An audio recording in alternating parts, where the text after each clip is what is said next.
தோழமைகள் அனைவருக்கும் என்னுடைய வணக்கத்தை தெரிவித்துக் கொள்கிறேன். நான் உங்கள் தோழி நாகசித்ரா. ஒழுக்கம் அப்படின்றதற்காக பல்வேறு விதமான விளக்கங்கள் கொடுக்கப்படுது.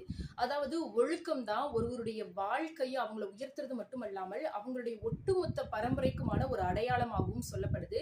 இந்த ஒழுக்கத்திற்கு பல்வேறு விளக்கங்கள் கொடுக்கப்பட்டாலும் கூட ஒருவர் சார்ந்திருக்கக்கூடிய அவங்க சமயம், அவங்க பின்பற்றக்கூடிய மதம், அவங்க எந்த இடத்துல வாழ்றாங்களோ அங்க இருக்கக்கூடிய வாழ்வியல் முறைகளையும் அவங்க சார்ந்திருக்கக்கூடிய பரம்பரைகளையும் கொண்டு சில விதமான நெறிகள், அதாவது சில மாரல்ஸையும் சில எத்திக்ஸையும் சொல்லியிருப்பாங்க.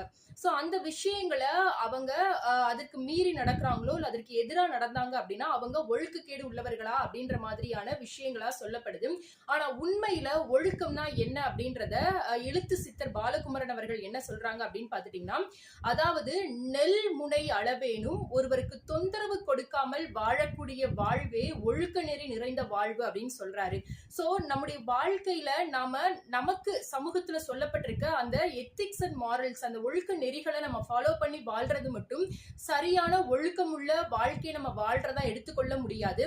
நம்முடைய எந்த ஒரு விஷயத்தாலும் யாருக்கும் எந்த விதமான பாதிப்பும் ஏற்படாத ஒரு வாழ்க்கையை நம்ம வாழ்றோம் அப்படின்னா மட்டும்தான் நாம ஒரு ஒழுக்கமுள்ள வாழ்க்கையை வாழ்றோம் அப்படின்ற மாதிரி அவரு தன்னுடைய புத்தகத்துல சொல்லியிருக்காரு.